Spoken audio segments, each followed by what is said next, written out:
back. It's just about 10 to 10 on Britain's newsroom, only on GB News. Now, new polling from the Lib Dems reveals that 2 in 3 Brits are worried about the cost of heating their homes. And more than 90% of people have made changes to how they heat their homes in an effort to cut the costs and save the pennies. All right, let's speak to our GB News viewer, William Pickup. William, thank you very much for joining us this morning. Good morning to you, William.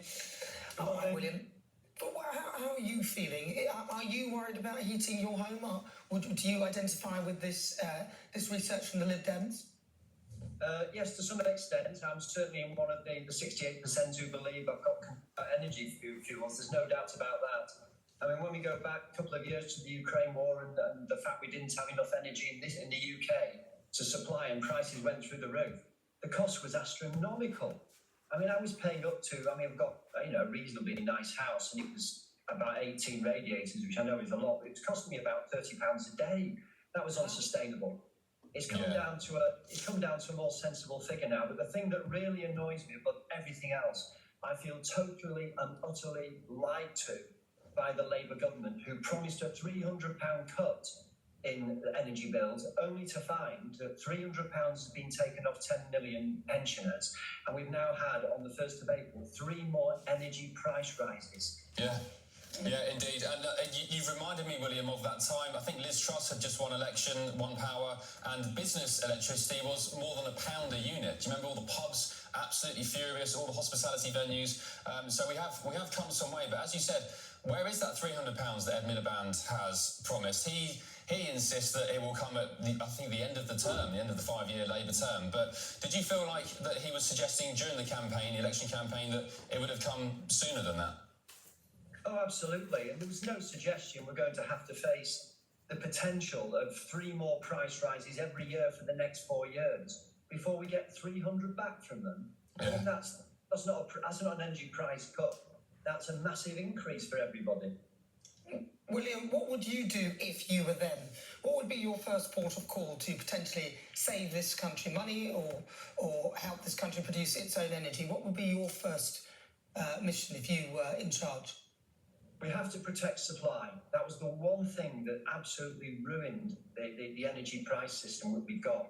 We've got to frack, we've got to get more oil and petrol out of the ground, and we've also got to stop this utter obsession with the cult that is this green energy production. It may work at times, but you've got to bear in mind winter is when most people spend most of their heating costs on electricity and gas.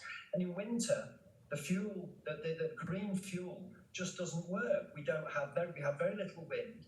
We have very low amounts of sun. So it's a fool's gold to believe that making everything green and doing away with gas in every house is the solution. That's got to stop. Would you abandon net zero? I would abandon net zero, but to some extent, I'd abandon it today. And slowly but surely, as it becomes affordable, we can find new energy sources, new energy supplies that can reduce the CO2 that we emit. But I saw the other day on one of these programs that there's only 3% of CO2 that's emitted across the world from humans. The rest of it comes naturally. Exactly. And in the UK, we only emit 1% of the world's CO2. Yeah, we're lying, really, William, because we actually offset it in China, because when we let them build the coal fields. Thank you very much, William Pickup. Really good to talk to you. He's a GB News here. There's his. Yeah, this is this thing that we only emit 1%. It's lies because we allow China to do all of our production, so we don't have an industrial base in this country. And even things like biomass, it's meant to be offshoots of forestry and so on, all the bits you can't use. We're importing logs and trees from Canada to fuel our biomass. I mean, it's a complete scam. They get subsidies even though, and they're registered as green when